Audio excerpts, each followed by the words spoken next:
Good. How are you? Your Okay. home is beautiful. Oh, thanks. That's my studio. Yeah.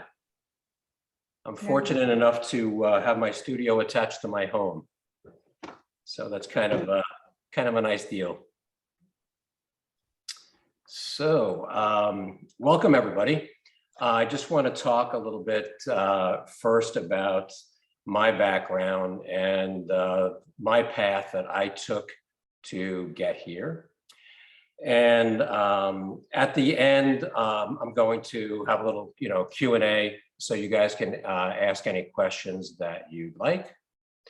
And I'll give you plenty of time for that. I'll ask you from the start to bear with me. I've never done this before, so hopefully you guys will go easy on me. But the most important thing is that you all get something really good from this tonight, okay? So I started my career in photography way back in 1981, before a lot of you were born.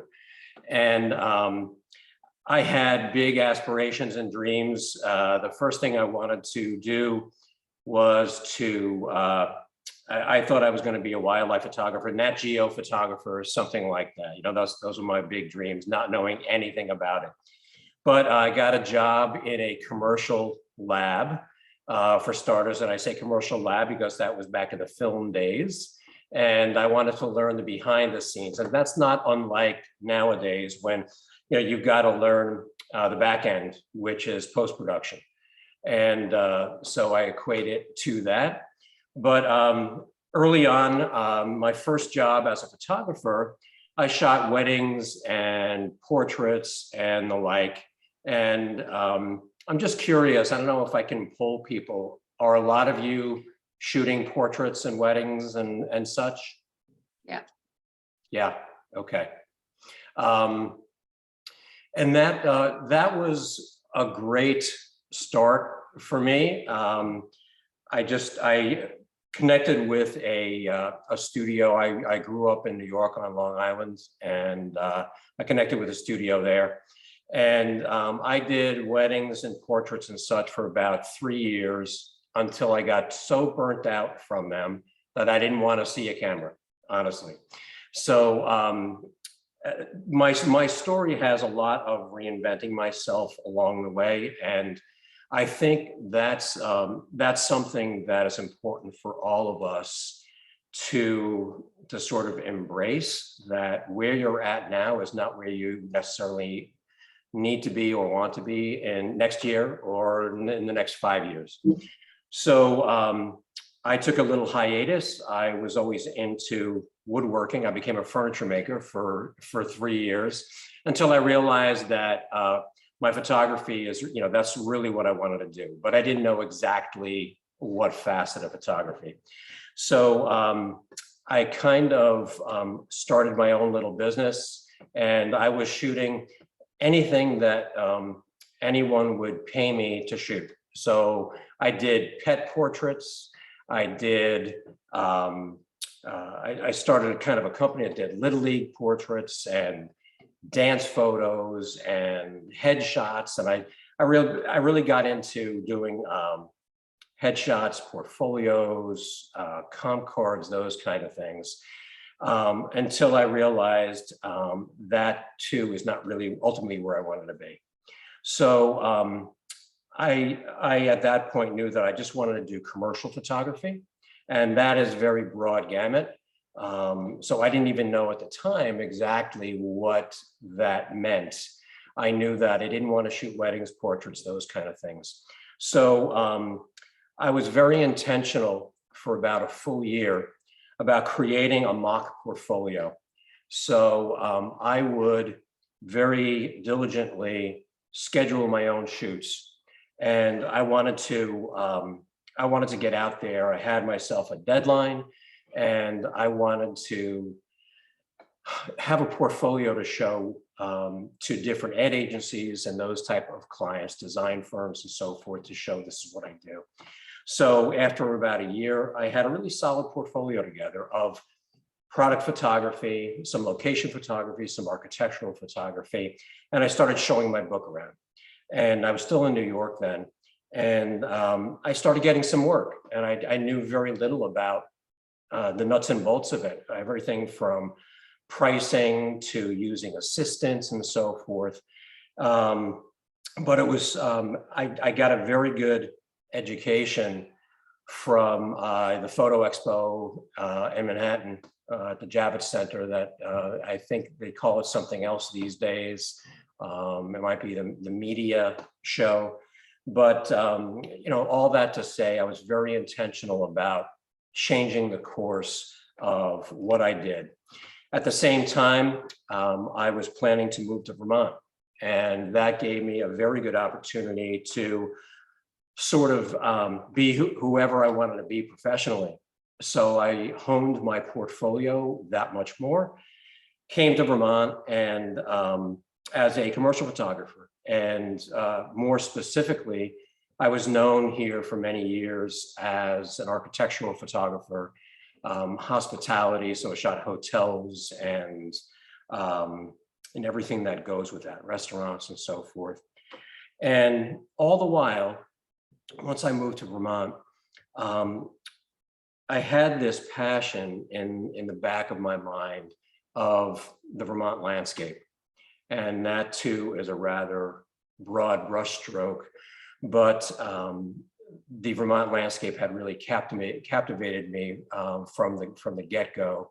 And I started in all my free time shooting, you know, getting out there and shooting landscapes, whatever that might be. And a lot of those included structures, which I'm very much drawn to. And so that too was being very intentional about, while I was in my day job, which was photographing, whether it be architecture or for commercial clients. Some people knew me as a food photographer. I photographed for Eating Well for many years. And that's something that I will encourage you all to, you know, if you're in a big market like New York, LA, whatever, and you want to be a food photographer, a donut photographer, you can do that. You know, there's enough work. But in Vermont, it was all about being diversified. So some people knew me as the food shooter, some people knew me for architecture, some people knew me for my lifestyle that I did at resorts and so forth. And I felt really fortunate to be able to sort of be in those many realms. But all the while, in all my free time, I would get out there and I'd shoot the landscape. Not even intentionally building a body of work, but just because that's what I loved. And that's kind of where I want to start with you all, is about finding your passion. And I know that sounds somewhat cliche, but it really is so very important that what you create as art, you've got to have a passion for. And for me, that passion became the rural buildings and the decay of the Vermont landscape. And that would, for me, segued very well for my architectural photography. But, you know, there's so much, you know, as far as finding your passion, first you look at the world around you and, you know, what really gets you juiced up, what really is, do you get excited about? And gravitate towards that, because you're not going to create beautiful imagery if it's something that, well, I saw this guy do that, I saw this woman do that, and that looks really cool, but are you passionate about it? So you got to make sure that that's a big part of the formula, is being passionate about it. Find those things that you're passionate about photographing, and then I would encourage you to find photographers or other artists that you really admire. And there's nothing wrong with emulating those people. But I will really punctuate that you have to make it your own. So for me, it was maybe a little bit easier because I found myself drawn to more painters and the quality of light and so forth, all that goes with the painting, than photographers. But you folks might say, oh, I really dig, whoever.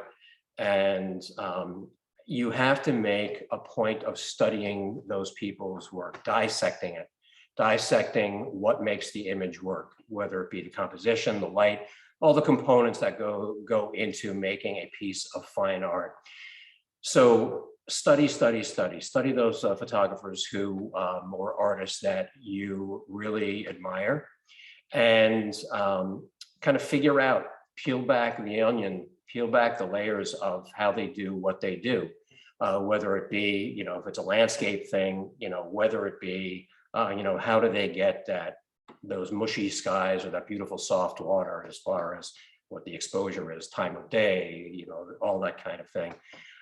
If it is, photographing flowers, if you love still lifes, well, obviously there are a million people out there who have photographed still lifes as art and flowers as art for decades. But I'll encourage you in that there's nothing new under the sun. There really isn't. You have to find things that people have done and then expand on that, whatever that might be. So in that, I would also encourage you early on, when I took some seminars in New York about learning the different facets of art photography, they would say, don't hesitate to reach out to these photographers and say, I really dig your work, and what, and I want to assist for you, or I want to shadow you. You have to be, I would say in that, be unassuming, very unassuming, be respectful, and don't expect much. Because I found in the photographic realm that photographers keep their art and their techniques very close to their best. They really, it's not that they can be jerky about it, or maybe some of them can, and I've gotten that too, but they've worked very hard at creating a style, creating their sense of light or composition, and they don't want people out there just ripping it off. So again, be prepared for some rejection in that. I found early on that I wrote a couple of letters to artists and some photographers, just kind of heartfelt, hey, you've really affected me and my career on an emotional level, and just as a thank you. That's always a really respectful way to kind of gain entry into an artist world. Some of them will be more open to having conversations with you than others. But I would say, in that, just don't be assuming, be respectful, and give it a try. If there's somebody whose work you really love, make it known. Turned out to be a very dear friend of mine, this painter who really has inspired my work and has really affected the way I see. I reached out to him some years ago and just told him so. And we ended up striking up a really close friendship. And we ended up being, comrades in art. And we very much collaborated, I shouldn't say collaborated, but just conversed frequently about composition, light, so forth, how that translates, whether it be painting or photography, and what I do. So, after that, let's say you have found a passion, and that doesn't necessarily be that, that will be your passion always, but that you have found, a passion. Well, practice, and be very intentional about practicing, because, we all have to make a living while we're trying to find our passion. And, for me, it was no different. And it took me, I want to say I was a late bloomer. It took me, 20 years of commercial photography to be able to segue to a point where just in the last 2 years I'm a full-time artist. And I guess I should rephrase that, because all of you as photographers, regardless of what you're doing, you're artists. But when I say an artist, I mean maybe a fine artist, what a person would refer to as, a fine art photographer. So be very intentional about practicing your art and practicing your craft. Make time for it. And when I say be intentional, what I would do is, early on when I was here in Vermont, of course, I would be pounding the pavement trying to find work as a commercial photographer. But there were those days that I knew I had nothing going on. I would schedule that day to get out and shoot. Put it on your calendar. I don't care whether it's 3 hours of time in your studio or the back room of your house that you call your studio, or out on the landscape. Be intentional about scheduling that time, because if you're not, you're never going to get anywhere.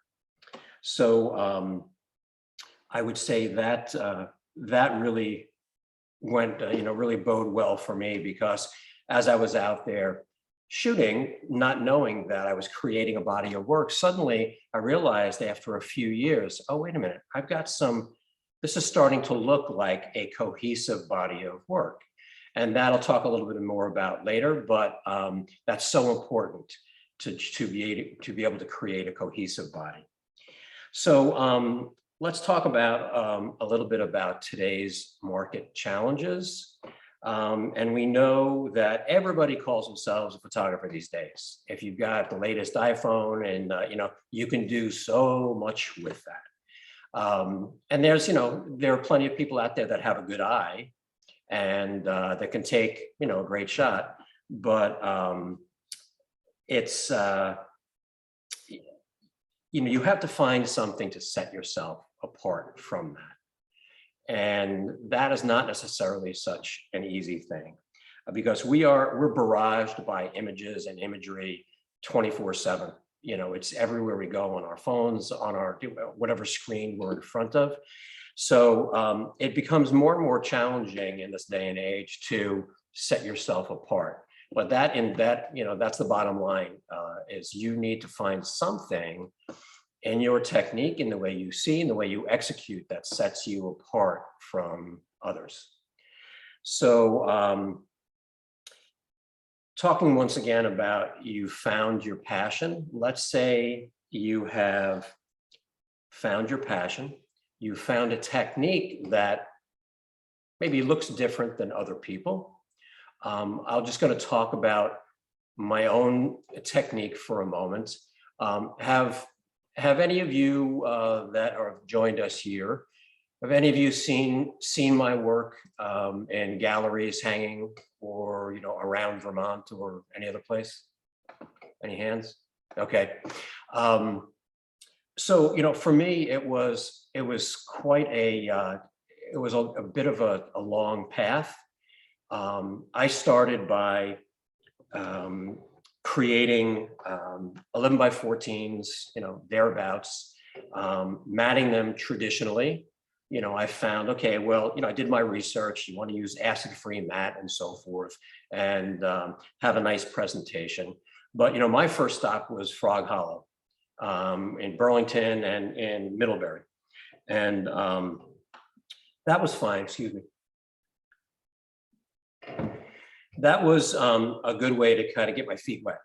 And but of course, at the time my full-time job was as a commercial photographer, but I wanted to see if I could create art for people to dig and sell on their walls, to sell and put on their walls. And that was sort of my first stop. And from the time that I started doing that, and that was about loosely 10 or 12 years ago, to what I do now, it has taken me sort of all that span of time to get to a final product that I think is sort of my signature. And so all that to say, be patient with the process, but you've got to keep moving forward. So let's say you've got yourself to a point where you've got what you think is a great technique, something that looks different, something that you think is sellable, all right? That's great, but do you have a cohesive body of work? A lot of photographers and artists make the mistake of, I've got these 3 or 4 or 6 great shots that kind of look like they go together. That's it. I'm going to start hitting the galleries now. Well, I would encourage you to step back from it and think about the depth of what you have in your work. Is it enough and a good benchmark, is it enough to create a one-person show at a gallery? Well, 6 prints is not really a one-person show. There's no set rule as far as how many pieces, but I would say you better have a depth of 20 pieces or so before you approach, whether it be a gallery or an artisans guild or whatnot. You've got to have a cohesive body of work that says something, that has a unique theme, a cohesive style, something that tells a story, and could be loosely telling a story. But that's where you have to start, is having that cohesive body of work, and just be very careful not to have just one-offs. All right. So so let's say you've got to that point now where you've got 20, 25 pieces that you're proud of, and you're saying, okay, I'm ready. I'm ready to get myself out there and see if I can get a gallery to represent me. Well, that's a big moment, and you've got to be prepared for it. Too many people, when they're approaching galleries, they don't know there's a certain formula and a certain package that you have to have before you can even think about approaching them. So the first thing is, look at the galleries. I would say start with the galleries in our region, because that's going to be the least daunting, and you're probably your best bet, unless you've got something that is so unique that you want to go to a big market. But I'll talk a little bit more about that later. But that's can be sort of like getting thrown to the wolves. The percentage of people who can create a body of work right out of the gate, go to New York and have a big show is like, a minuscule percentage. So start with galleries in your region, and that includes artisan guilds as well. And there are many of them around the state. Artisans guilds are great because they will be very willing to look at new artists. They often have, every 6 months they say, call to new artists.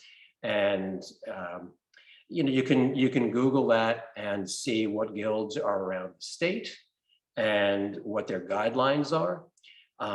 And, put your plan into attack that way. So artisan guilds are a good place to start. But if you're looking at regional galleries, very, very importantly is make sure that you study what each of these galleries show. You have to be a good fit for the galleries that you're approaching, with some exception. And I'll talk a little bit about that. But if you go to a gallery that has nothing but, contemporary paintings and sculpture, chances are they're not going to want to look at your photography, for starters. Again, there are exceptions to that, but find galleries that you think meet that sort of or have a similar aesthetic to what you do. Maybe if it's a social commentary of work that you have compiled. Maybe it's a social message that really jives with what that gallery has to say and what their mission statement is. And that's going to take some legwork, and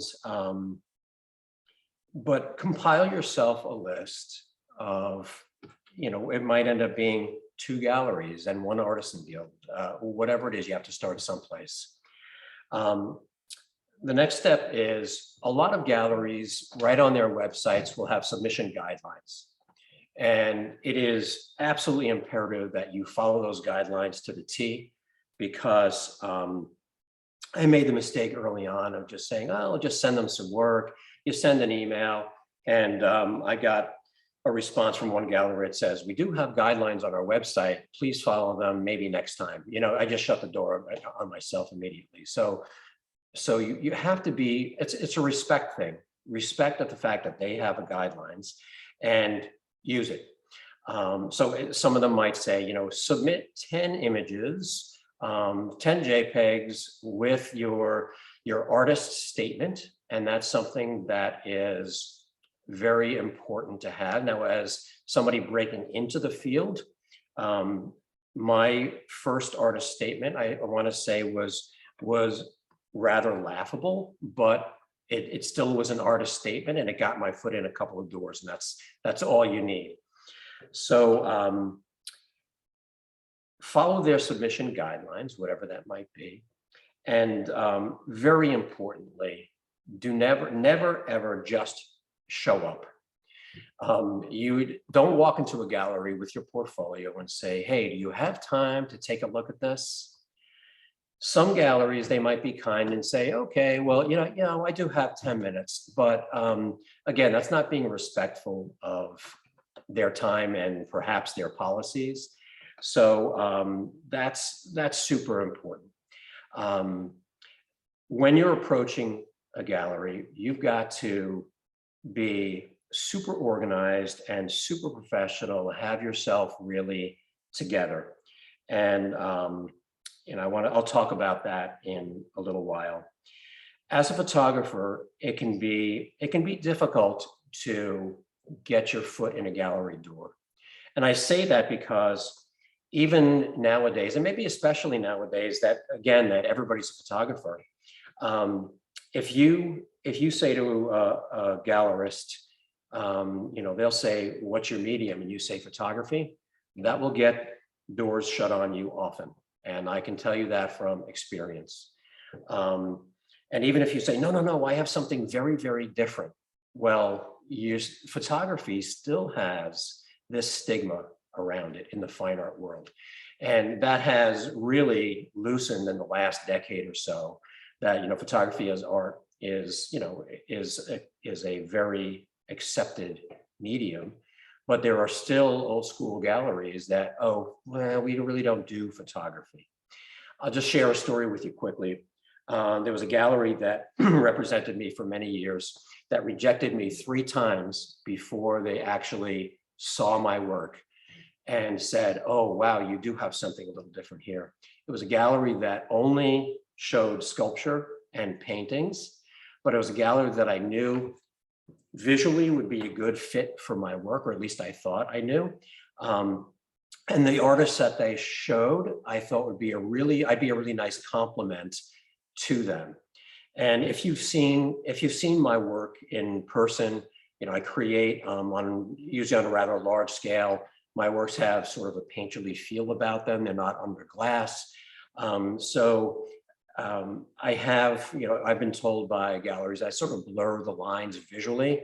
You know, it's still photography at the end of the day. But I was persistent with this one gallery.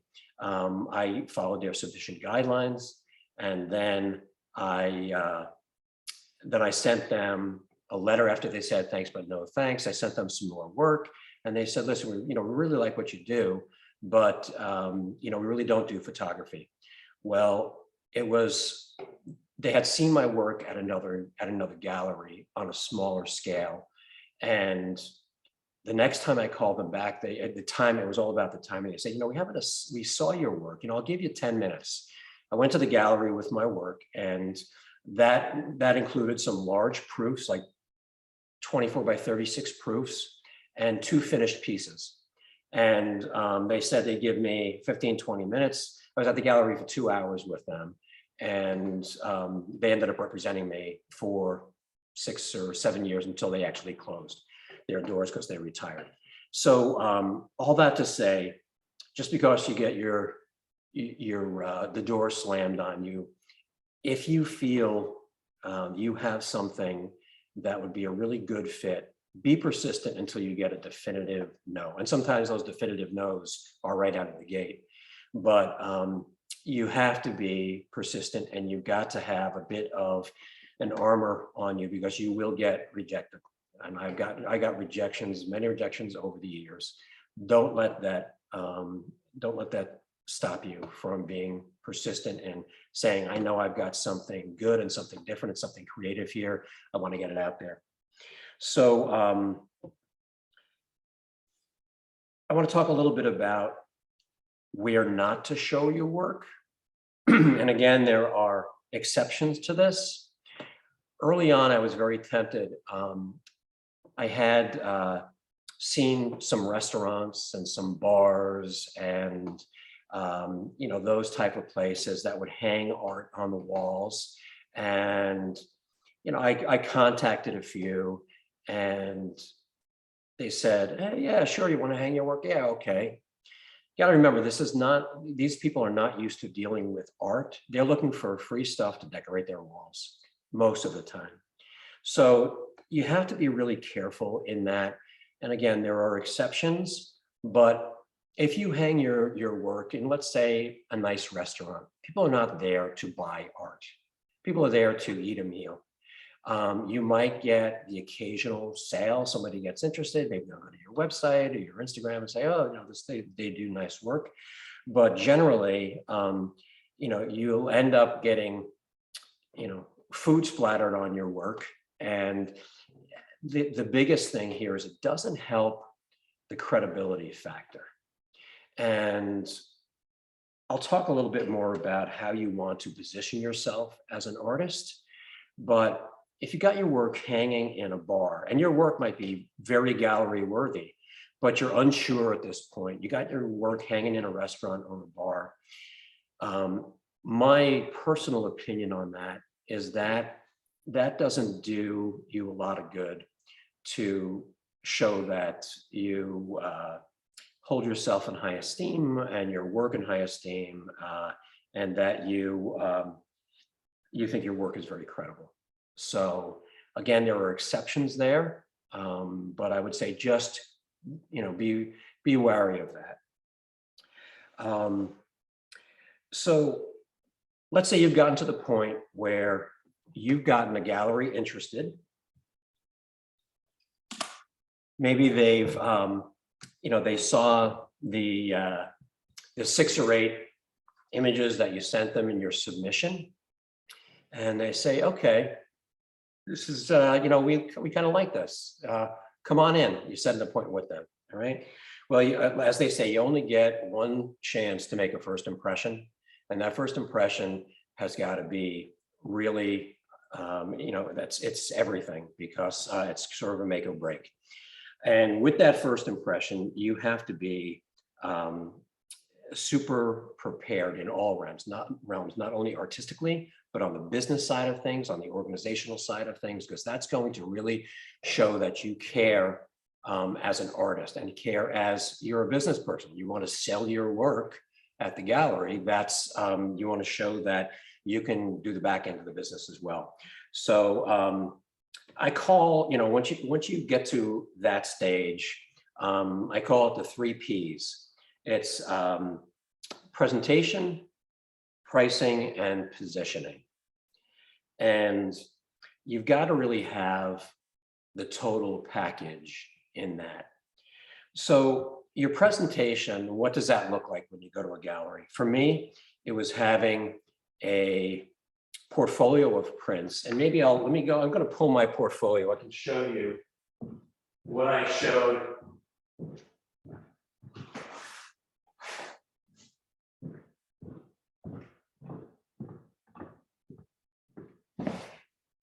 So for me, it's a 17 by 22 museum box portfolio.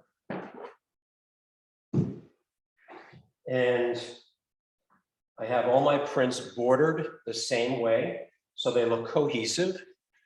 And so this is what I would show in a portfolio, a piece like this. make sure that your portfolio has a really nice flow to it. You want to start strong. You want to end strong with great images, front and back. And aside from having a portfolio of work, and that can look different. It could be, a binder type portfolio, but I really, I never loved the presentation under plastic. So that's why I think for a gallerist to be able to hold a print in their hands and see what you do, that way, it's tactile. They can hold it, they could look at it closely. So you'll have your portfolio. And as I had said before, I went to my gallery presentation with 2 finished pieces. And for me, that's a little cumbersome. I walked in with a small, a medium-sized piece, like a 40 by 40, and then one was like a 40 by 60. For my work, I know in general, the bigger the better, although every image has its sweet spot, but I show my work large and they have to get that sense right out of the gate. So you show up with your portfolio, ordered very specifically and intentionally, and a couple of finished pieces. And those finished pieces could be your traditional archival framing method. Maybe it's black and white photography, it's double matted with a 3-inch mat on it, a really nice black frame. There's so much content out there where you can see different ways to present your work. I want to say there's no right or wrong way, but you don't want to have it sloppy. That's for sure. You want to have your finished pieces have got to be really finished. That means dust jacket on the back.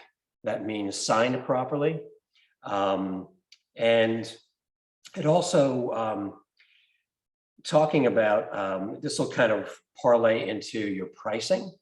You have to think ahead of time whether you want to create limited editions for your prints. And when I first got into the gallery game, I did not limit my editions. And then I saw other people doing it. And then I said, okay, let me limit my edition. So I did like an edition of 250. Well, that's a pretty large edition. And this is where you have to think about how do you want to position yourself as an artist? Do you want to create 11 by 14s, editions of 250 in that size and maybe 100 in a 16 by 20? Or do you want to appeal to the collector? And that's a decision that might morph over time, as it did with me. But the way I have positioned myself is I generally create 4 different sizes for each of my images, and those are not custom sizes. Every one of my images has a different aspect ratio, so it's not. Get out of thinking about it in a way of like, okay, 11 by 14, 16 by 20, 20 by 24, all the old school formats. If you've got a custom piece of art, you don't want to just crop that into that neat box. You created it in that aspect ratio or that cropping for a reason. So just lost my train of thought here. So when you're positioning yourself, and with your different editions, I have 4 of each size. I'll tell you that the smaller the piece, the larger you can expect the edition to be. And I say expect it to be because that's what gallerists and collectors might expect. So I might have, on the small side, I'm going to go with a square format for the sake of ease. Generally the smallest size I'll create is a 24 by 24. And that'll be an edition of 20. And then a 30 by 30 might be an addition of 20. Then a 40 by 40, I might do an addition of 10. And a 50 by 50, maybe an addition of 5. And occasionally, I'll do, a 6 foot by 6 foot, a 72 by 72, and those additions will be maybe 3. And that tells a collector that, okay, the market is not being flooded with this work. And I'd say, only 5% of the people out there that are looking at your work are saying, okay, this is going to have value going forward in 20 years from now. These people are buying your work because they dig it. They love the aesthetic. They had an emotional response to it. They want to own it. But there's something subconsciously about the fact that, oh, there's only 5 of these out there. There's only 20 of these out there. That's a perceived value. That's a perceived value that's very important. And it took me a while to get there. It took me, a 10-year span to get there to say, okay, this is how I want to position myself. And there, I get calls from some of my galleries, and this happened more early on. Get calls from some of my galleries like, hey, I had somebody in here today. They don't want to pay the $6,000 for this, for this big piece. They think it's really overpriced. Well, okay, well, I respect what you have to say. Thank you very much. And, I'll have somebody else buy it. But you have to expect that to happen. If your work is flying off the walls, you're priced too low. You have to, again, it's the perceived value and how you see yourself as an artist. It's really important that you value yourself. So what's right for me is not necessarily right for everybody else, but that's how I've found that has worked well for me. On the flip side of that, if you get, let's say you found a great gallery, a reputable gallery, you've shown your work, and you've got your 24 by 24, framed up to maybe it's a 30 by 30, and you're pricing it at $500. Well, if somebody comes in, a collector comes in, or somebody who knows photography, knows art comes in and sees that price, that can be a detriment. They can think about, oh, $500. This is not really worth much. So there is this, again, perceived value. Sometimes, again, it depends on the market you're in, it depends on the gallery you're in, the clientele that they get. If it's higher, sometimes, oh, that's great. Oh, this costs $5,000. Well, it must be a work of art. People who don't know art think that way. So, you can't fit yourself into all these boxes, but these are factors that you have to weigh in when you're pricing your work. So let's see, we talked about the perceived value. Okay, one of the things that helps in pricing your work is market comparisons. So I would encourage you all to, if you're getting into the art world, which means you're getting into the gallery realm, and I'm not speaking about Artsy and some of the other art websites, that's a whole different can of worms. Frankly, I'm not really versed in that. I'm not going to speak to that. I'm talking about the brick and mortar gallery. So go into a lot of these galleries and study what's on the walls. Take a look at how photography in particular is presented. Think about your work in that realm. Would your work look great presented like that, whether it be matted and framed or not matted at all? One thing that we've seen crop up a lot in the last few years is the whole canvas wrap presentation. Personally, I think that devalues the work. There are plenty of sites out there like, the sites where you send your work in for, for your 4x6s. Oh, and you can get your 16x20 gallery wrap, they call it, to your canvas wrap. I don't think that shows photography very well, because that texture hides, if it's beautiful detail that you want to show, it's hiding the detail. Some people think, well, look at that, and it thinks that you're hiding something. Well, you want it to look like a painting. Well, it's not a painting. All right, it's a photograph. Show it for what it is. So whether that be traditionally under glass or the simpler presentation that I do, look at what's out there. Make a study of it. Be discreet in, if you think you have a beautiful presentation there on the wall, ask the gallerist or whoever there is manning the gallery if they wouldn't mind if you took a picture of that. Be respectful, in the way you present that. So that way you can actually easily, and not having to hide it, take a photo of the presentation, take a photo of the price and the way the wall tag is presented.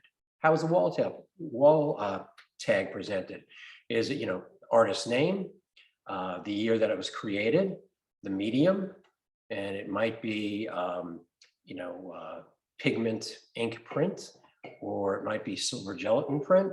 You have to have the medium stated there, and then the size and the price. But you have to make a study of that, because that's how we all figure out, okay, that looks really cool. I'd like to present my work like that, and start there. And that's where I started, even though I morphed into something totally different. So in that, the pricing realm, while you're in the galleries, then you do the market comparison. What is somebody else charging for a matted 16x20 with this type of frame, or an 11x14? Or are you just doing silver gelatin or platinum prints, 8x8s, with a beautiful 8-ply mat around it, and we're really creating a miniature piece of art. I don't know if anybody there knows Michael Kenna. Michael Kenna is a black and white photographer. He's English. He's been around for a long time, but he only creates, I think it's 8x8s or 10x10s. That's what he does, and his work is highly collected. That's what he has made his living off of, but that was his thing, and that's what people know him for, because the quality of his prints, even at that small size, can be greatly appreciated. So next thing to take into consideration when pricing your work is your experience. So if you've been doing this for 10 years and you've been in the market in the gallery realm for 10 years, your work is going to be priced quite differently than it was, when you first got started. So, but there is a delicate balance there. You never want to devalue your own work. Start with those market comparisons, what you see other photographers hanging on the wall, what they're pricing their work at. That's sort of a good place to start. In a nuts and bolts sense, in a what are your margins sense, you've got to see what your expenses are. All right. So, and that means everything. That means, what did the print cost to make? What did the mat cost to buy and to cut? What does the frame cost, the glass, the assembly time, all of that. It's not just like, well, the print costs this and the frame costs this. It's your time. And eventually you've got to get to the point where, well, the insurance on my studio costs this every month. You've got to sort of factor all of that in. So, you will, there is a retail formula of sorts, and that's sort of what I use to begin with, while comparing it to other photographers' work in galleries. Some people say it's between 3 times and 5 times your expenses. That's the retail price you should put on your piece. Well, maybe that's a good start, but you just have to factor that in when you think about, okay, what are other people charging? Where am I at in my career? What are other artists in the gallery charging for their work? And not that long ago, a couple of years ago, a gallery out in Colorado reached out to me and said, we really love your work. We'd love to get it in here. We think it's a great aesthetic. And I did my research on the gallery. I saw the stable of artists that they represent. They didn't represent any photography. It was only painters, but it looked like the subject matter fit well. So I said, okay, I'm going to take a chance on this. So, excuse me, I sent just 2 pieces out there. 2, rather, they weren't that large. Maybe one was a 30 by 40, and maybe one was a 28 by 48. And I sent them out, and they sat for quite a while. And the reason they sat, it wasn't because people weren't appreciating them, because I would check in with the gallery director. Oh, people are loving your work. And I said, yeah, but nobody's taken out their checkbook yet. Well, I priced myself. That gallery was priced wrong for my work. The price point of most of their paintings, hello, kitty. The price point for most of those paintings were in the $700 to $1,200 range, which my work was not. And people were used to going into that gallery and seeing that type of price. And that's where I learned my lesson. I didn't, ask ahead of time, what's the price point of most of your work? So, that's a lesson learned. So once you get to the point where you feel pretty comfortable with your pricing, taking all those factors into consideration, you can create a formula of sorts. And for me, it's very simply a square inch formula. It's 30 by 40 by, $3 a square inch. And there's my formula. And that's something that I learned from the gallery who represents me in Boston. They said that, your price point is pretty good, but it's a little erratic. Your 30 by 40s are this, but your 40 by 40s are this. Have you thought about just, the square inch formula? And I said, what is the square inch formula? He said, oh, all our artists do that. So once you get to the point where you see that you're actually making some money on your work, and the prices you're selling some of your work, you're going to see that, okay, this is where I should be. Then pricing your work becomes easier because it is more formulaic. Now, there are certain variables there. Like if you have, I offer many different frame choices, and I can turn this around. You can see there's part of my frame wall there. So, different frames have, the different costs, but at first I started saying, okay, well, if you get this frame, it's this, this, and this. It got really complicated. So I narrowed down my frame selection from what was originally about 80 frames. Now maybe I have, 50 frames. They're all around the same price point. And your galleries will thank you for that as well, because it gets too complicated having all these different frames and here's the price for this. Ideally, you want to sell your work off the wall. That's what we all love. It's like, okay, I've got this, and what I do is I create larger pieces in the galleries, of course, in hopes that they will sell off the wall. I want to say that maybe 30% of my sales are off the wall, and 70% of the sales are, we love this piece, but do you have it any larger? Or we want it one size smaller. So that sort of becomes your model home, if you will, that it's beautiful. They can see it. And I create each piece with that sweet spot in mind. Like this image shows best at a 36 by 44 because of the detail or whatever it might be. But in the end, you have to know that eventually that will sell. And if it doesn't sell, you take it back after, sometimes the galleries like to rotate the work, and that, they all do that. Sometimes it's seasonally, sometimes it's, okay, this piece has been sitting here for 6 months or 12 months, and that's not unheard of, because we'll talk about the long game in a minute, but they'll rotate the work, and you can bring that piece back to your studio, or you can say, I had this other gallery in Southern Vermont, maybe they'll take this piece now. So, it becomes a sort of a round robin, and it takes a while to get to that point, but that sort of is the end game, where you have enough representation out there that when one gallery is slow, well, this one's going to pick up the slack.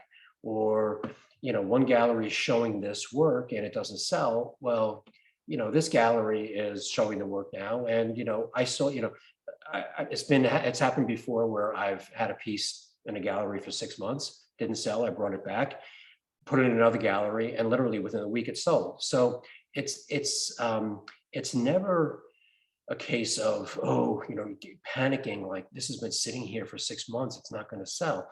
It's got to be the perfect storm, I call it. It's the right person who walks in that loves the piece. They've got to have the checkbook for it, and it's got to be, they've got to have the wall space for it. It's all those things combined. So don't get disheartened, because your work will sit for a while sometimes, but other times you'll get that sale right out of the gate. So again, it's the long game. It's the long game, and I can't drive that home enough. So we talked about the perceived value of your work and how to go about pricing, and we also very importantly have to talk about marketing your work. Now, that can mean a lot of different things. How are people going to find your work? When you find some galleries that you think are a good fit, let's say you send them 6 pieces, well, where are they going to look at more of your work, right? So, for me, it's old school website has done the trick, and let me just bring up my website for a second. And if I can find that, bear with me 1 second here. Go.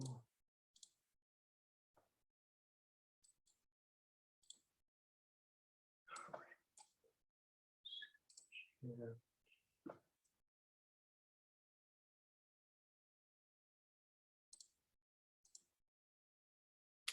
Well, that is not working.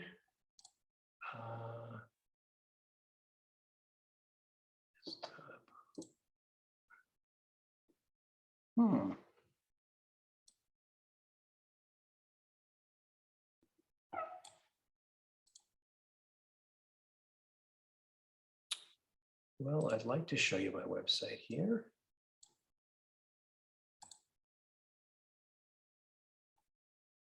Okay, so are you folks seeing my website there? Okay. So clean and simple. When you click on my website, it just gives, and this is the way I do it, but it just gives a bit of a slideshow as a teaser. Okay, and it's showing sort of a cross section of the work that I'm focusing on now. And that work is what I call vanish. And for those of you who know my work, it is sort of an homage to all the beautiful old rural structures that we're losing across the country. So this is simply how you navigate my website. You go from there to the portfolios, click on a larger image. People want to know, I found people want to know something more than just, okay, pretty picture. This is really cool. I'd like to hang it on my wall. Do something with it that for me, I should tell a little history about it. And I found that really has given the viewer a more in-depth experience, and they're more apt to really get into your work. So whatever it might be, if you're shooting a still life, come up with, and don't make it fluff, but come up with something about your approach to how you do it, whether it be your lighting or whatnot, or maybe it's something about your influences, whether it be a painter, another photographer, whatever. People like to read, they like to read about the image that they're appreciating or that they potentially want to buy. So for me, it's a little history about the building that they're looking at. Then I say, to see a close-up detail, because we all know that you can only see so much on a computer screen, and you can only get so much appreciation. But the way I've tried to help the viewer here is to show them that there's greater detail in the work. And let me just go back to the beginning here. And for me, this where you can see, the detail in the structure and so forth. So let's bring this way. And,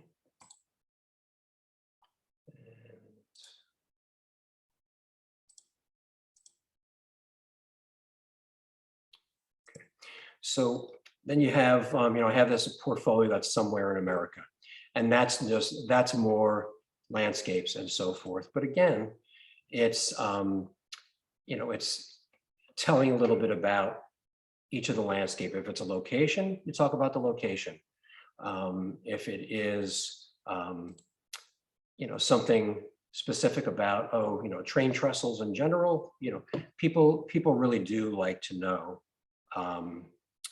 what they're looking at a little bit more in depth. And let's see here. So, I have one coastline. So that's a new body of work, somewhat new, I've been working on, which is just that, a body of coastal work. But again, it's a body of work. It's not just, 3 or 4 coastal scenes, whatever they might be. This is how I like to present my work in tiles. I think people are used to seeing work like that. And easy navigation, left and right? And just, go through it like that. I have other things up here, something called, the Vanish movie.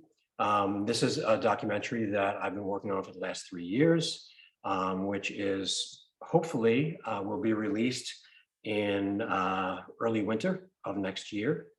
And this too will add depth to the collector's experience. Oh, he's got a movie, and this is down the road for you folks, or maybe not. Maybe you're really into film, and that's something that you see. The work that I create, these landscapes or these still lifes would make a great moving picture. Think out of the box. Very importantly, once you do have representation, you want to show the representation that you have, the different galleries and so forth. And here I have exhibitions, and you always want to keep your website updated. And, that means, current exhibitions, you want to show, that it is in fact current, and previous exhibitions. So, and then also there you have, let's see, permanent collections. Once you're collected by various people, it's okay to toot your own horn there. You want to show, again, that's, it all adds to your credibility. Very importantly, people want to know about you. Keep it succinct. There are a lot of photographers out there that can be pretty flaky in how they present themselves. If you've got something very artistic, and if you're a wordsmith and you want to put something out there that's flowery, but it has to mean something, I think people just really want to know who you are, what you do, maybe what your influences are, and those kind of things.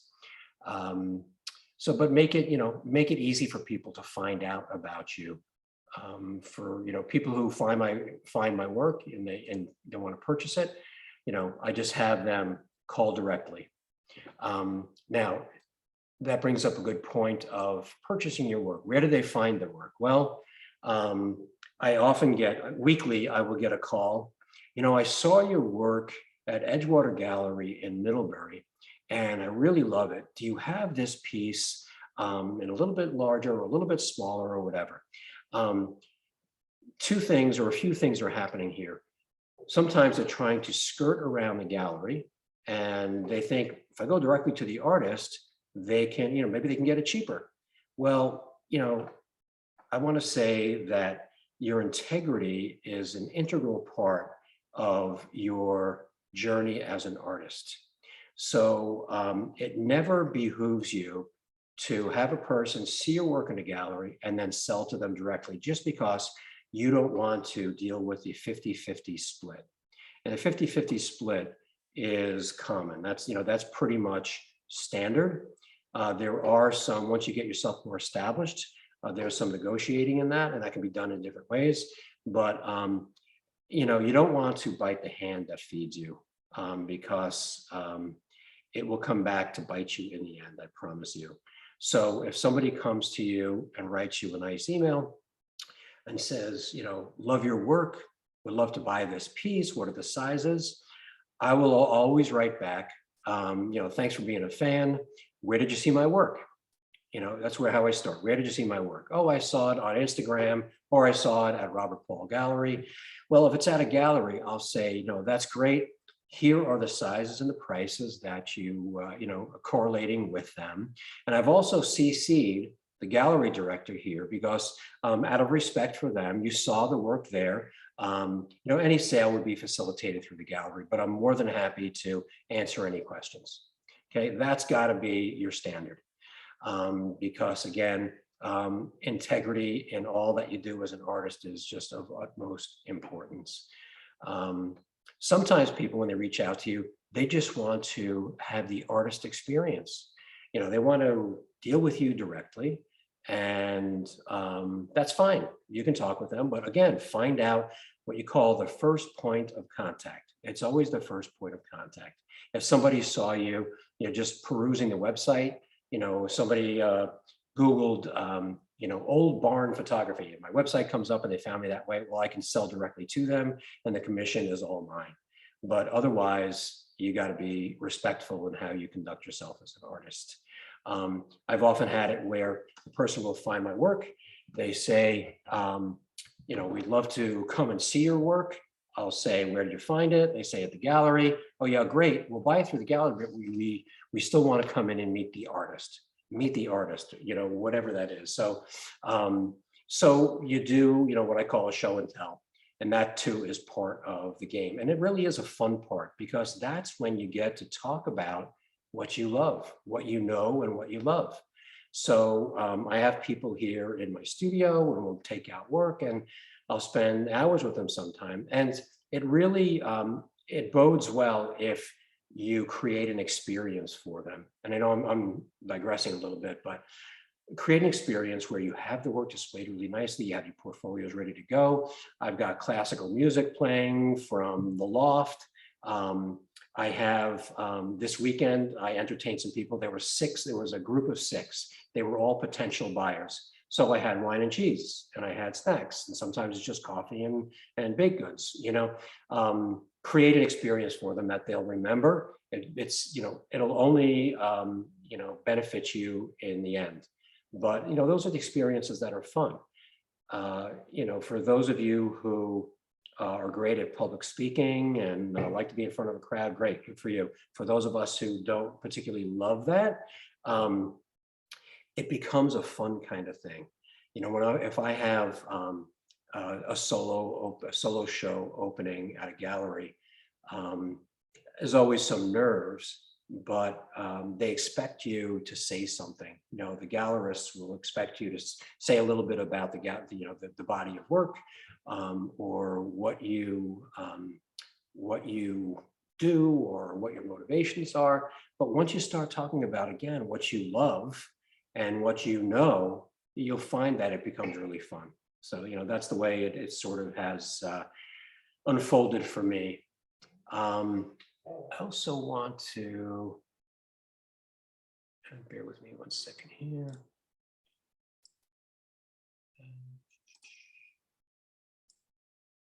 Okay, so that's another thing here. Bear with me one second, if you would.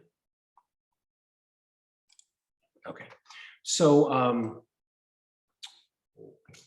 again, talking about marketing, we were talking about website. How do people find your work, see your work? How many of you have Instagram accounts for your photography? Okay, so I want to say that's a supplemental tool, because I've only had my Instagram account for, I don't know, maybe 3 years or something like that. And I can count on this hand how many sales I've made through it. I've made some connections that way, but it's not going to be your primary tool, because everybody who says they're a photographer has an Instagram account, and you can only see so much on Instagram. So it's a great supplemental tool. It's a really good thing to have. And if you don't have it, I would encourage you to get an account, but don't be a slave to it, because it is so easy to be a slave to it.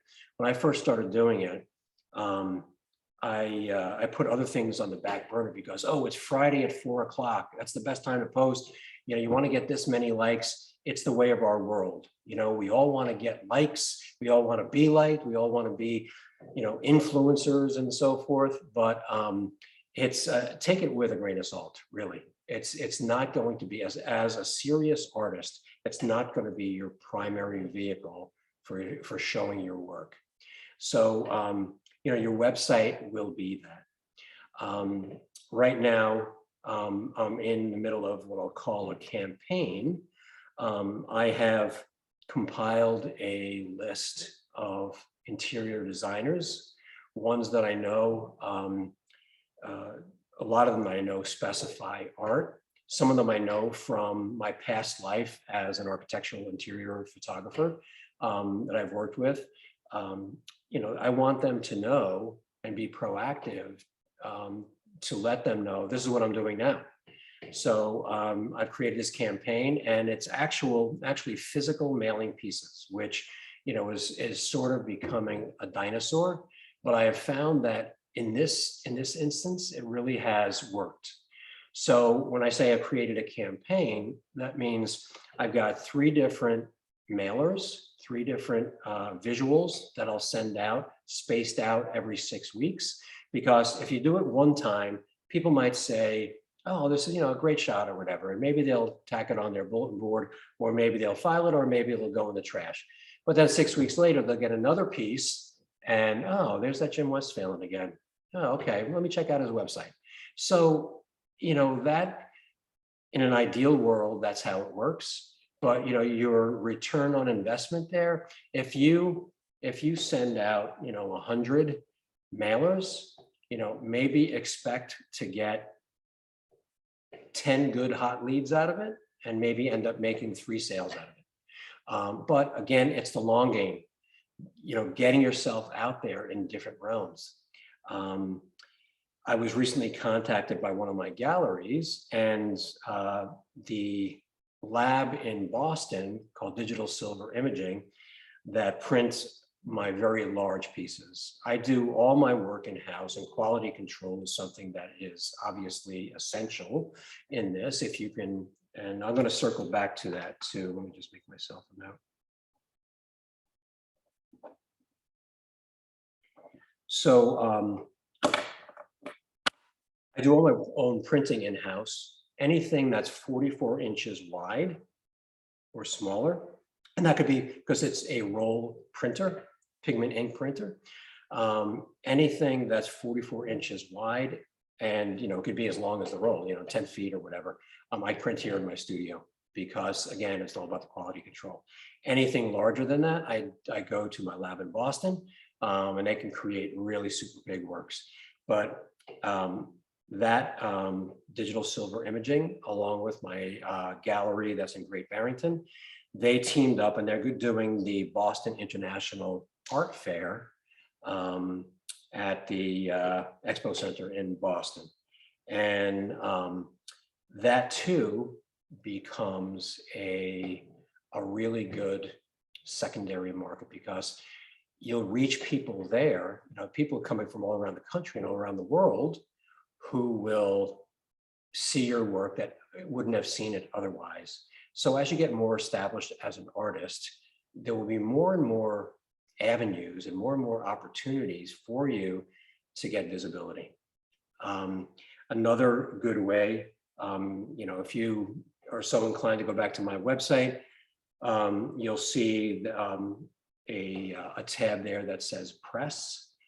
And I'm established enough at this point that I've had my work and my story in various magazines. That's always good to use, as a tool as well. And then, I'll get copies of those magazines and I send those out to all the galleries that represent me, and they'll keep it on their counter. And if somebody's interested in my work, they'll say, oh yeah, and here's, they just, there's a recent profile on Jim in this art magazine. So, it's the package, and the package in time, it grows. So know that all these avenues are out there as you become more and more established. But in the meantime, as far as marketing your work, you got to have a great portfolio for the in-person show and tell, and you've got to have a great website for people to see more of your work and see, in the comfort of their own home, exactly who it is that they're, interested in, what you do, and what your work is like. So that's part of the total package. Let me just circle back for a second to pricing your work and your expenses there, and which ties into quality control. How much of the work are you going to do yourself? Okay, and I'm talking about from the printing to the matting to the framing to cutting glass, whatever.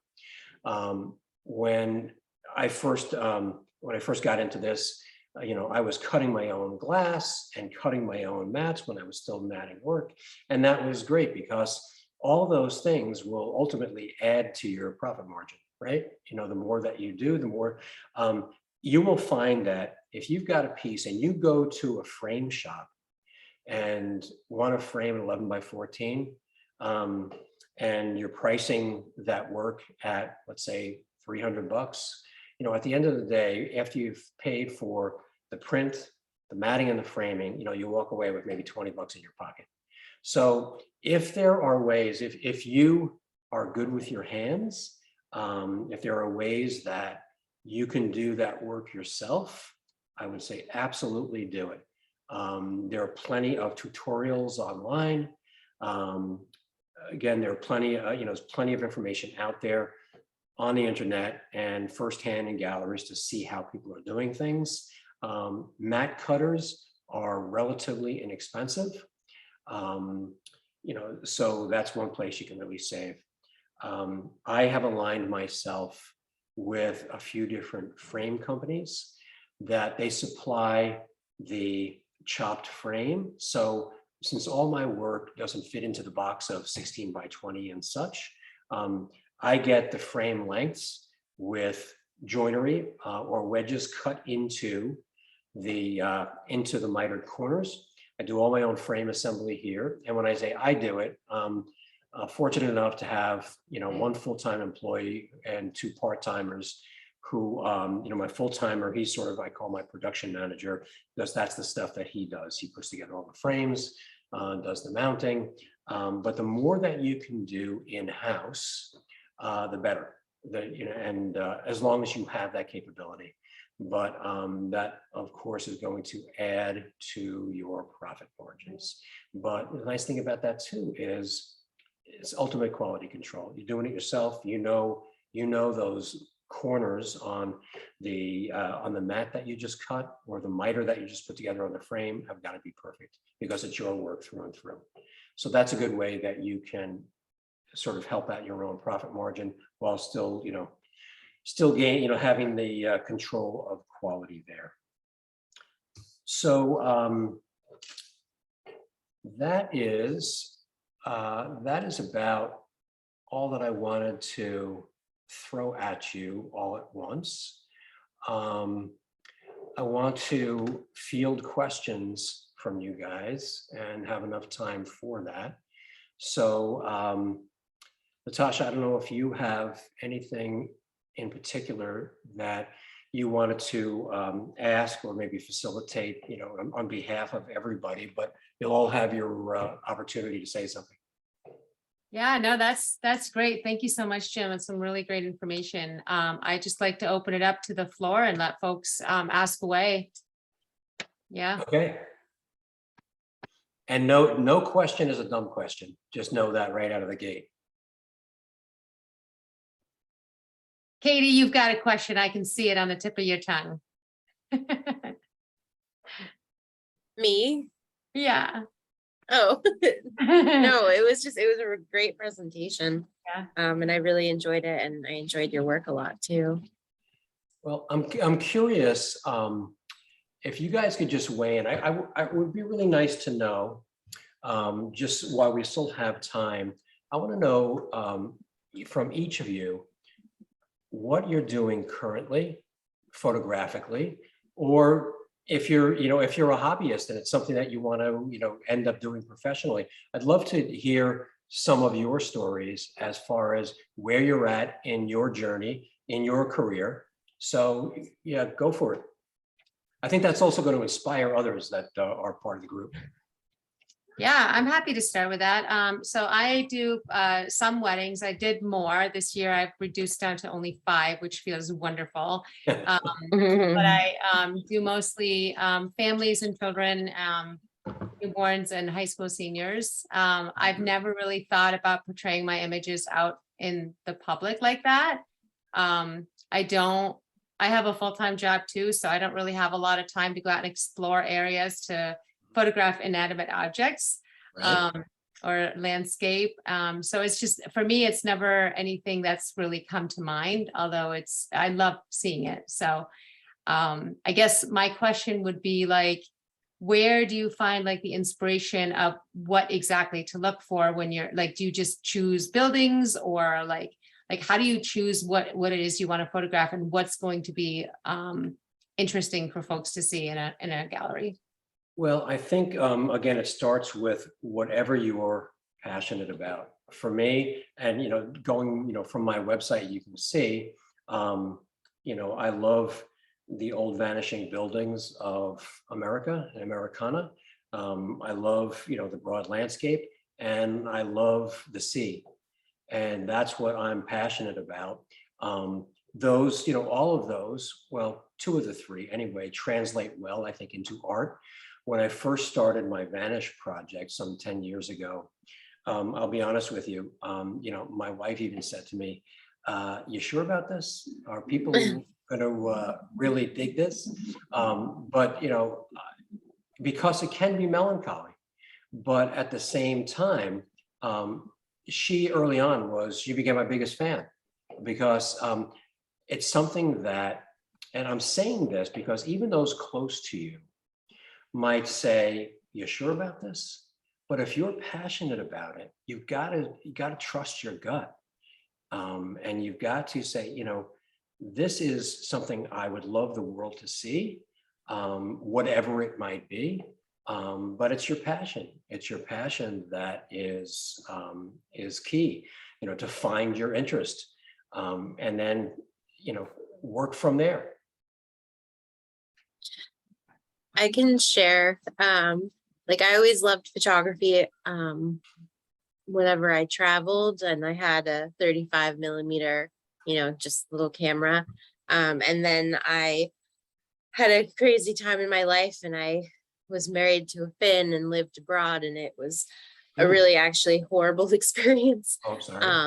And while I was there, I was diagnosed with an autoimmune disorder and ended up with like a couple of chronic pain syndromes, as Wow. well as one that I have that I was born with.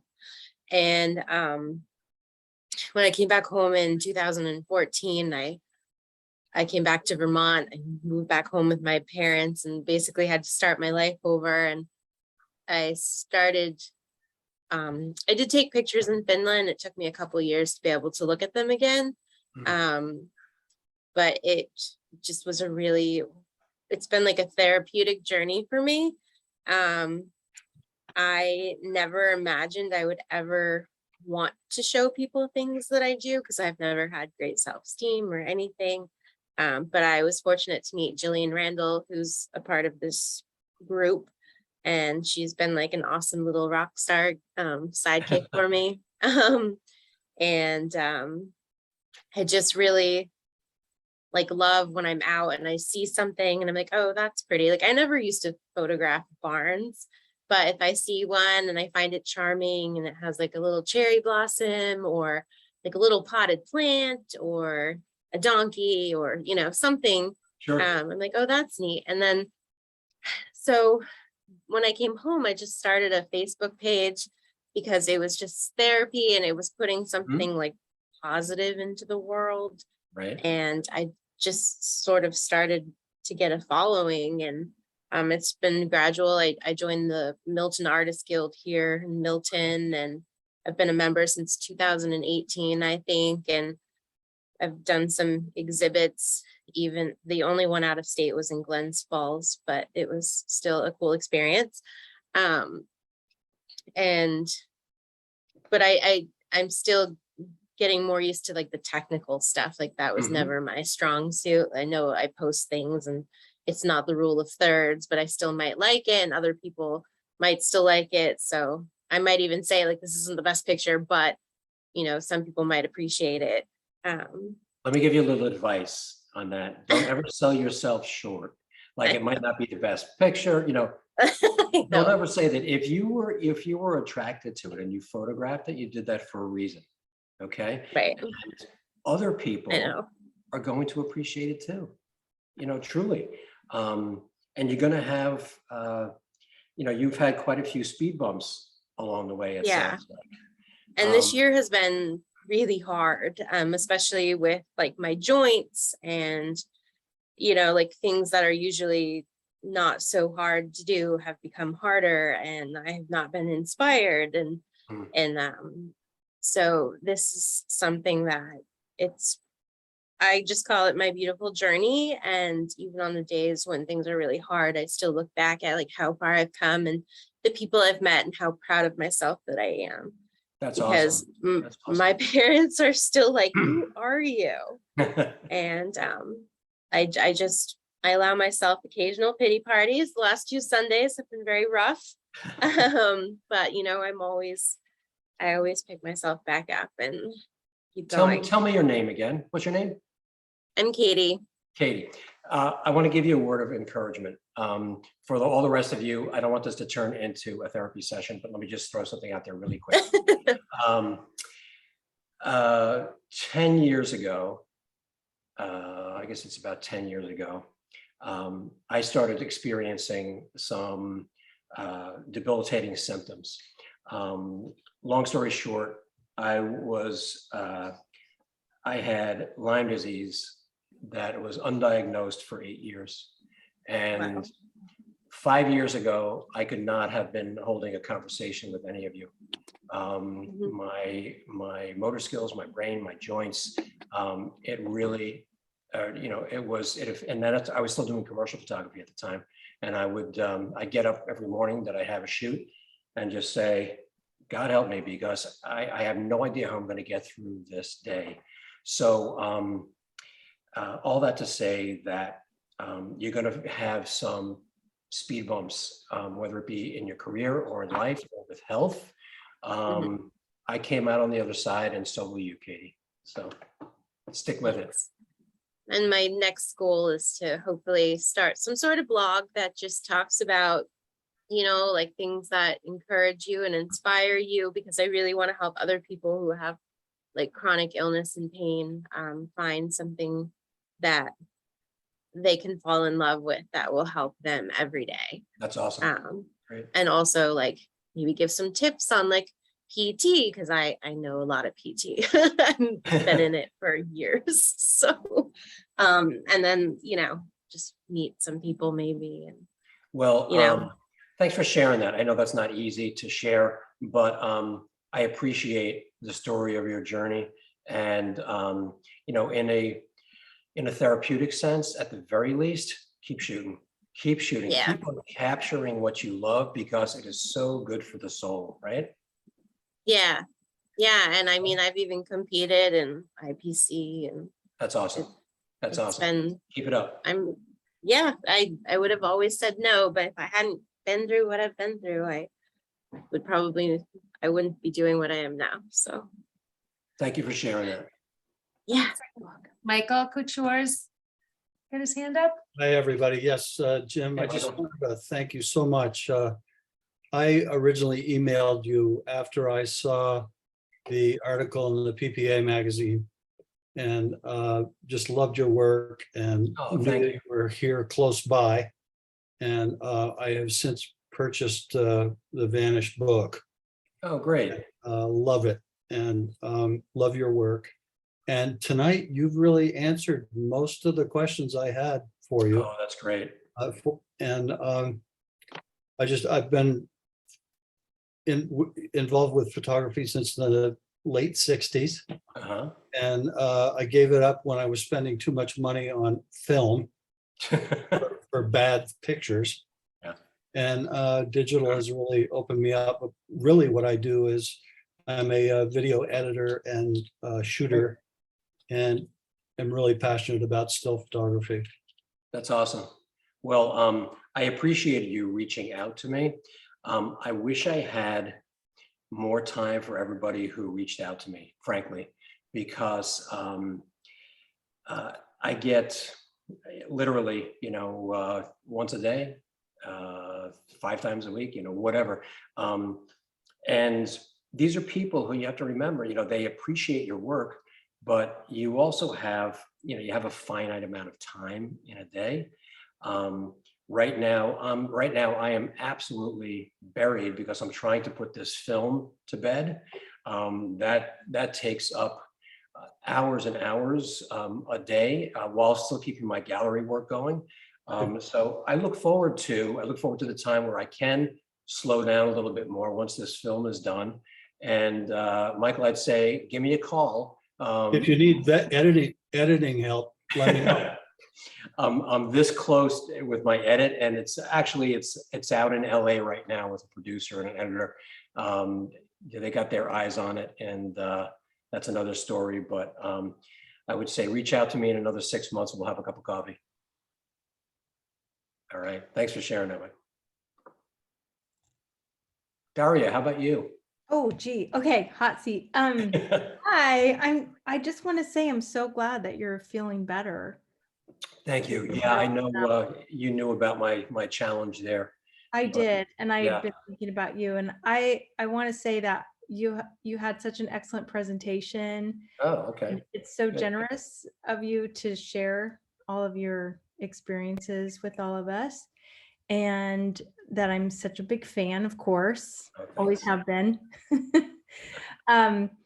I want to say that I just because of health issues and things like that, I've just been backing off of weddings, which have been my, you know, my bread and butter Sure.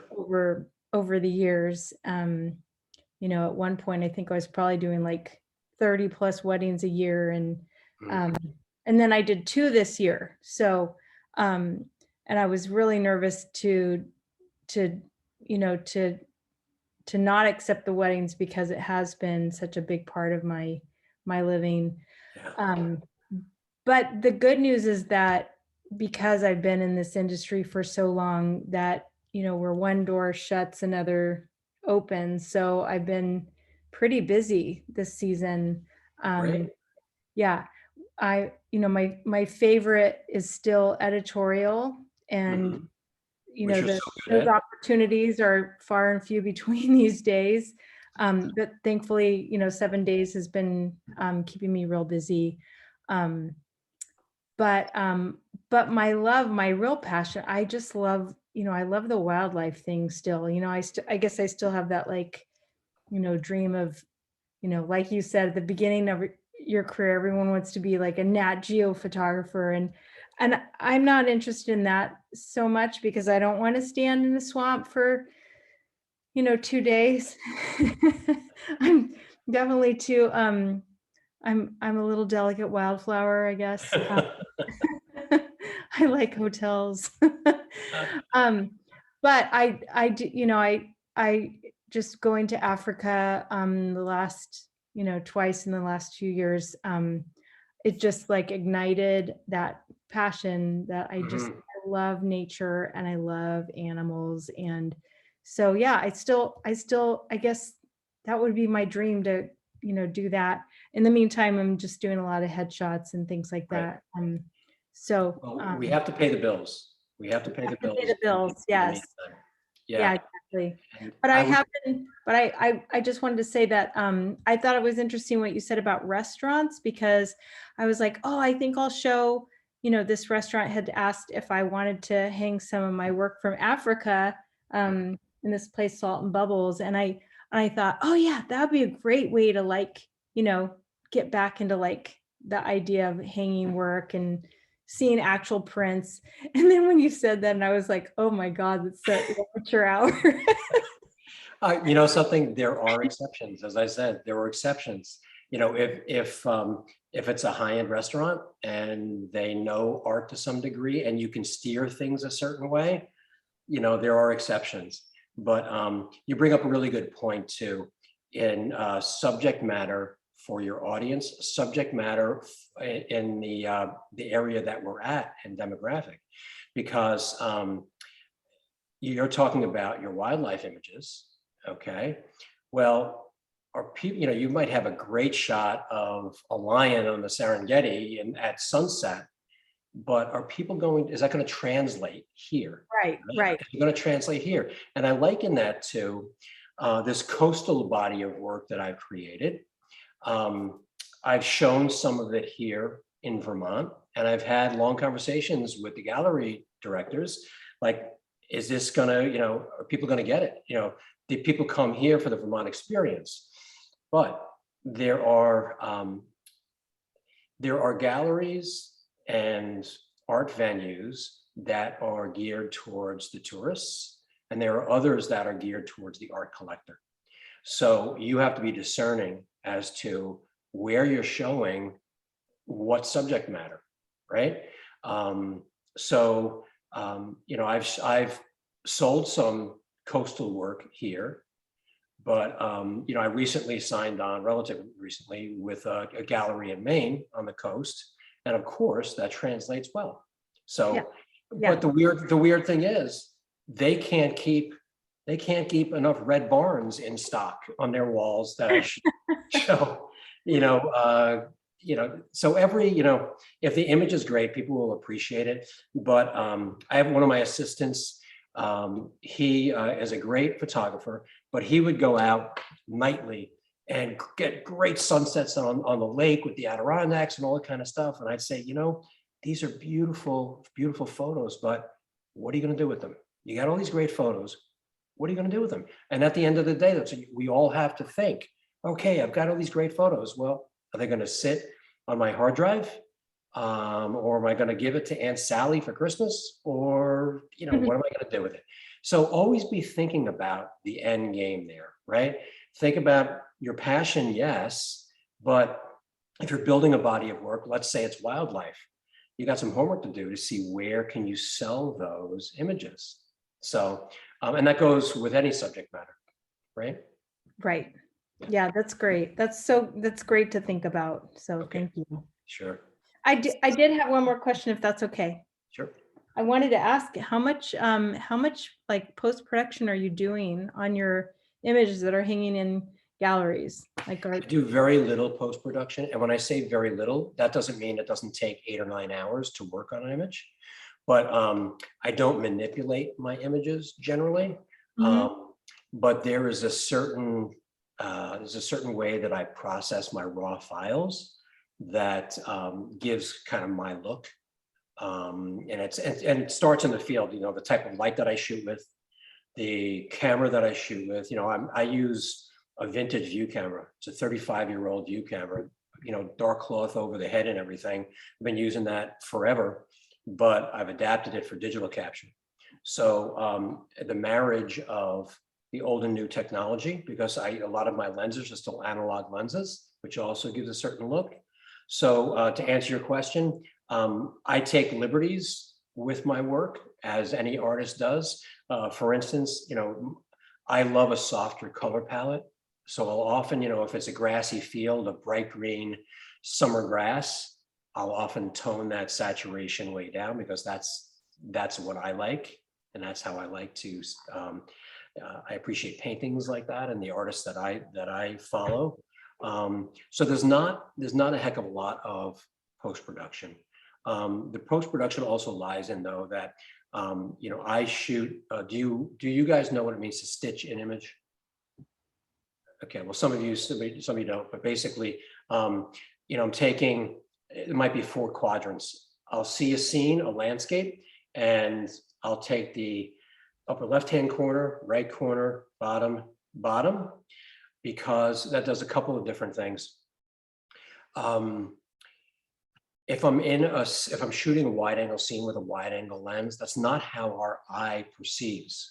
Our eye doesn't perceive as a wide angle lens. Our eye perceives as around a 55mm lens for a small format. So if you use a longer focal length and you get all of the image that you want to get within those quadrants, or a side-by-side stitch, if you get that all in there, it's more like our eye sees. And then it also creates a larger digital file, so you can then make your prints larger if you're so inclined. So that's a big part of my post-production. So, hi, Jim. My Hi, name's what's your Sarah. name? Hey, I'm Sarah. Sarah, hey. Hi. So I started out like everybody else, kind of doing everything, and then I backed off, and I love traveling. So I actually do travel photography now. Oh, great. And I actually solicit photographers that have a email. What am I trying to say? My gosh, I just at any rate, it has an Take your email time. list that they can send. At any rate, I work with photographers to create photo safaris kind of things. So, Oh, beautiful. for example, I'm going to Namibia. I've created an itinerary for Namibia to take That's a awesome. group of my photographers. It's interesting, and just what you were saying to Daria about you kind of need to know what your subject is and where you're selling it. My best-selling image is actually here in Vermont, is a woman of Cuba, in Cuba. Interesting. So it's not sunsets or barns or anything Yeah. else. So, you know, it's people love that image, and it's kind of flies off the shelf. So That's awesome. yeah. I've really enjoyed merging the travel photography into working with other photographers and using their email list to solicit their clients to go on my trips, because I don't have enough followers to be able to do that myself. I see. Yeah. What a great way to make a living, though. That's I know. awesome. You get to travel and do what you love to do, which is photograph. Right. So It's that's great. hardly making a living. Well- Especially when I had 3 groups going to Cuba in November, and now they're all going to fag out because of the hurricane. Yeah.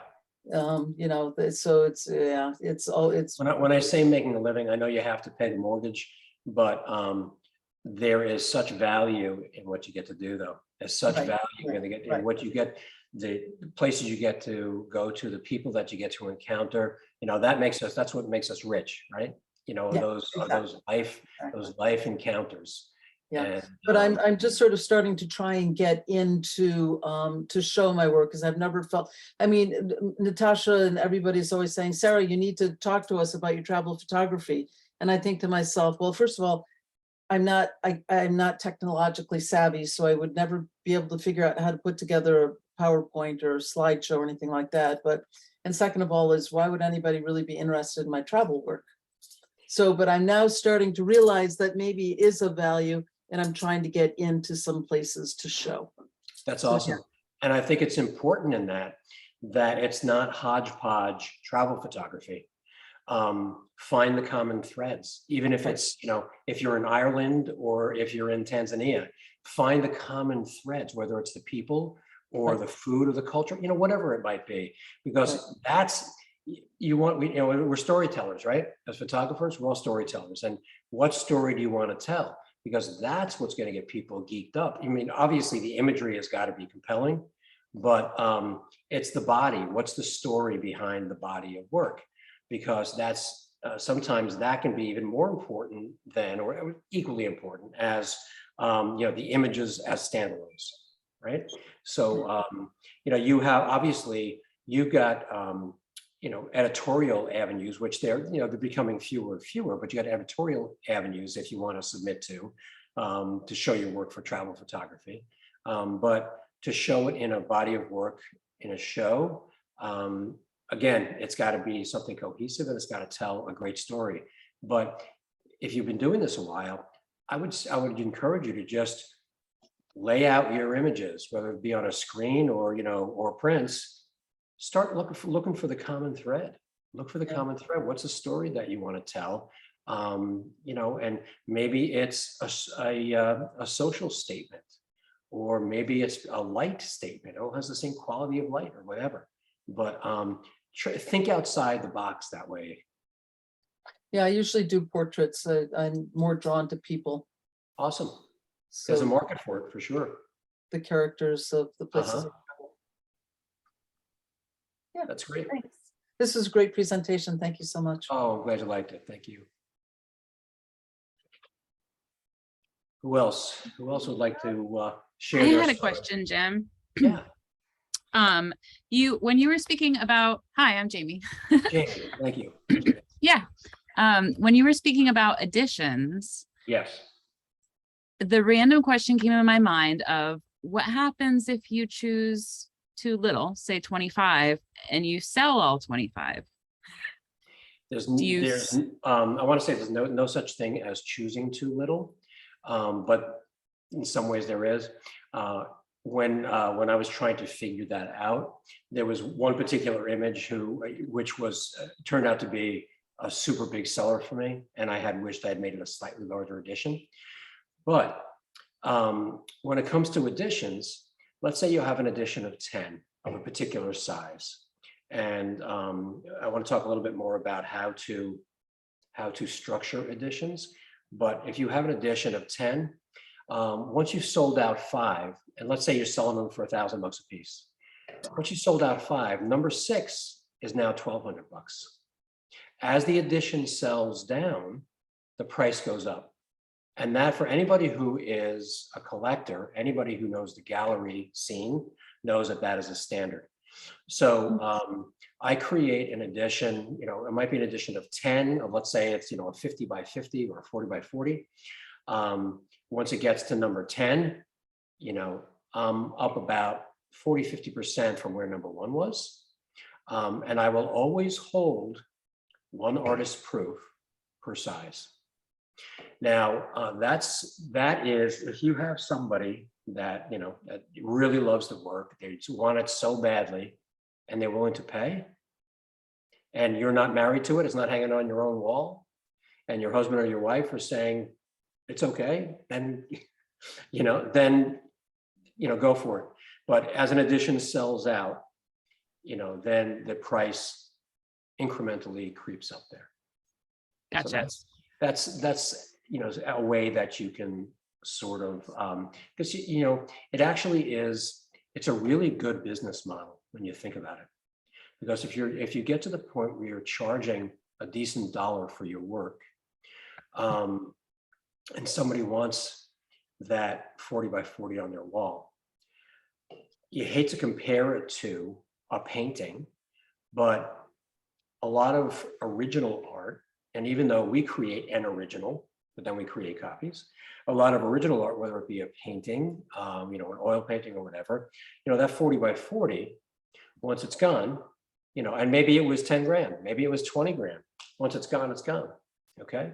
But as photographers, as long as the quality is there and you've gained the reputation accordingly, you know, that one image, let's say you have 10 40 by 40s, you know, you do the math, you can make way more than a painter charging 20 grand, you know? So that's the thing about editions. It's always a little bit difficult to know, but, you know, I have no problem sharing with you guys that that's sort of my formula. The smaller sizes, 20 per size, medium 10, larger 5, or sometimes 3 or 2. I have one gallery in particular that's really driving me. They want me to create that one-off. They want me to create a proprietary image just for them, just for their gallery, and let's charge 50 grand for it. You know, I said, you know, you're dreaming. It's just, you know, it's how you perceive yourself, yes, but as artists, I think we all want to share our work with as many people as possible. For me, I'm not in it for the money, but I've been super blessed to do what I do and get to where I've been. You know, the fact that I 2 years ago was able to say, okay, line in the sand, no more commercial photography. You know, I pinch myself sometimes, but there is absolutely a faith element to it, and I'll share that with all you guys. There's a faith element, you know, to it. What you've got to believe in yourself. You know, for me, I believe that, you know, God's always taking care of me. I know I'm going to be fine. I'll be able to pay my bills. So that plays into it, you know, as an artist, you know. Thank you. Thanks so All right, much for thank your you. time. This was great. Great question. Great question. Who else is hiding behind their screen? Anybody else? I don't want to pry if you don't want to share or ask a question, but I can go really quickly because I have a very different path to photography than probably most people. I okay. actually started it as I'm sorry, what's your name? my name's Christina. Christina, hey. Yeah, I started as an entertainment and media attorney. I worked for Condé Nast, so I Wow, negotiated okay. with photographers for their editorial work. And while I was there, I always did photography on the side, but the photo editor of Traveler, asked me if I would sign a photo agreement and use some of my photos. And being the lawyer and knowing what those agreements said, I said no.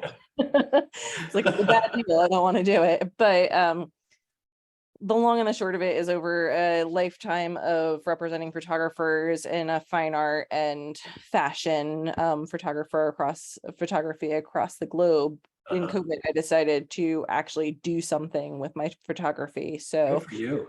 created a website and started selling fine art prints on a very small scale. It hasn't become a day job. I've done a couple small showings of the work, but I don't have it in any galleries at the moment or retail establishments.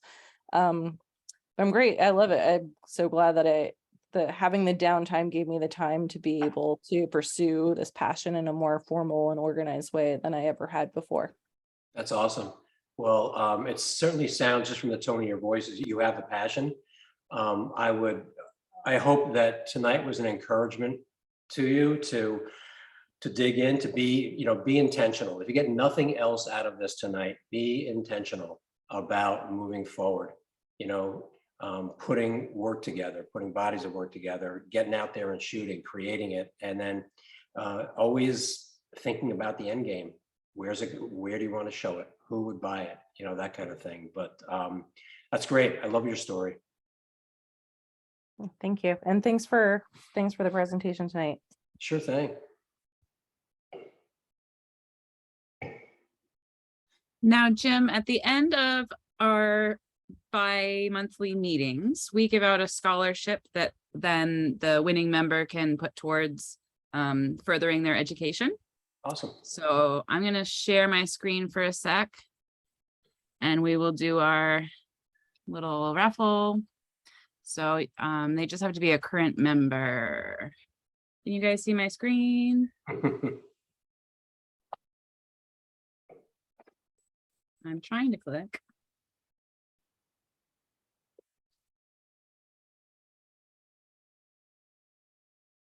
This is for $100, right?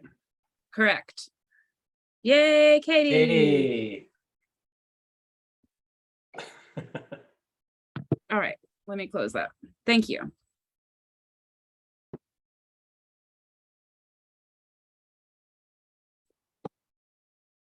It was Awesome. paused. Thank you. Well, thank you so much. I know we're at time, and Jim, thank you so much. Really appreciate all of this. Sure. I hope it was helpful. Wonderful. I think so, for sure. And then for the members, please check out the website. It's been pretty much all updated. There's some great education coming up in the next few months. We have our next speaker coming up on October 30th. So please make sure to check out the website and register for the upcoming things. It's in person, y'all. Yes, in person at Charlotte Senior Center. We're gonna do some photo practice with lighting, and then we're gonna do image comp. Awesome. And Jim, Cindy says, great program. Oh, Thanks, thank you, Cindy. Cindy. Cindy, nice to see you. Thank you so much, Jim. You're quite welcome. My pleasure. I hope it was somewhat inspiring to light a fire underneath all of you and maybe navigate this a little more easily. I don't know if any of you are interested. I can send my syllabus of sorts. I can email it to Natasha, and you guys can, have the outline if you'd like to. That'd be great. Okay, Sure. happy to do that. Okay. Thank Well, you so thanks. much, Jen. Hey, you're quite welcome. I appreciate you listening. I hope it was valuable, and keep shooting. Keep shooting, and know that nobody sees like you see. Nobody in the world sees exactly like you see. So it's just harnessing that, packaging that, and getting it out to the world, right? Absolutely. Thank Thank you. you. Guys. All right. Thanks so much. Bye, everyone.